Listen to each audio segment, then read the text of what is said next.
آگ میں نہ جلنے کا سبب، دل لرزہ کر دینے والی کہانی۔ ایک پرہیزگار آدمی مصر گیا تو وہاں اس نے ایک لوہار کو دیکھا جو تپتے ہوئے لوہے کو بھٹی سے نکالتا تھا، لیکن اس کی حرارت کا اس پر کوئی اثر نہیں ہوتا تھا۔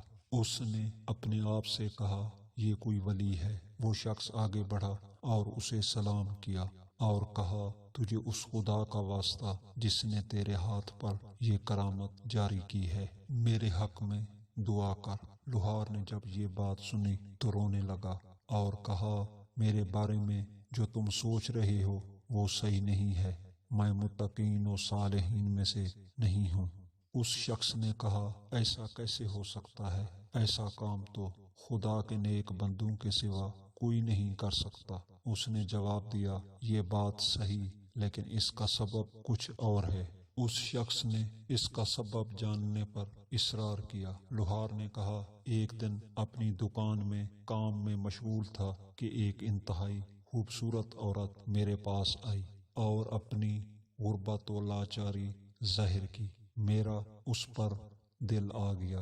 میں نے کہا، ایک شرط پر میں تمہاری مدد کر سکتا ہوں۔ اگر تم میری خواہش پوری کر دو تو میں پھر تمہاری مدد کروں گا۔ اس نے انتہائی افسوس سے کہا کہ خدا سے ڈرو، میں ایسی عورت نہیں ہوں۔ میں نے کہا کہ پھر اپنا راستہ لو۔ وہ چلی گئی۔ تھوڑی دیر کے بعد وہ پلٹ کر آئی اور کہا کہ اتنا جان لو کہ انتہائی تنگ دستی نے مجھے تیری خواہش پوری کرنے پر مجبور کیا ہے۔ میں نے دکان بند کی اور اس کے ساتھ گھر چلا گیا۔ دروازے کو تالا لگایا تو اس نے کہا کہ تالا کیوں لگا رہے ہو؟ میں نے کہا کہ ڈرتا ہوں کسی کو اطلاع نہ ہو جائے اور میری رسوائی کا سبب بنے۔ یہ سن کر وہ کانپنے لگی اور اس کی آنکھوں سے آنسو جاری ہو گئے۔ اس نے کہا، خدا سے کیوں نہیں ڈرتے ہو؟ میں نے کہا، تم کیوں لرز اور کانپ رہی ہو؟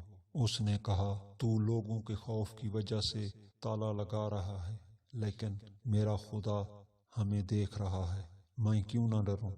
اس نے گڑ گڑا کر کہا، اے شخص، اگر تو مجھے چھوڑ دے تو میں خدا سے دعا کروں گی کہ وہ تیرے بدن کو دنیا و آخرت کی آگ میں نہ جلائے۔ اس کے آنسو اور التجا نے مجھ پر اثر کیا۔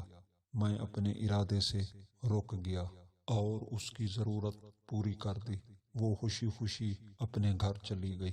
اسی رات میں نے خواب میں ایک محترم خاتون کو دیکھا جن کے سر پر یاقوت کا تاج تھا۔ انہوں نے کہا، اے شخص، خدا تجھے جزائے خیر دے۔ میں نے کہا، آپ کون ہیں؟ انہوں نے فرمایا، میں اس لڑکی کی ماں ہوں جو تیرے پاس آئی تھی اور تو نے خوف خدا کے باعث اسے چھوڑ دیا۔ خدا دنیا و آخرت میں تجھے آگ میں نہیں جلائے گا۔ میں نے کہا، وہ عورت کس خاندان سے تھی؟ انہوں نے فرمایا، رسول اللہ صلی اللہ علیہ وآلہ وسلم کے خاندان سے۔ اس کے بعد میں خواب سے بیدار ہوا اور انتہائی شکر الہی کیا، لہذا اس لیے آگ مجھ پر کوئی اثر نہیں کرتی۔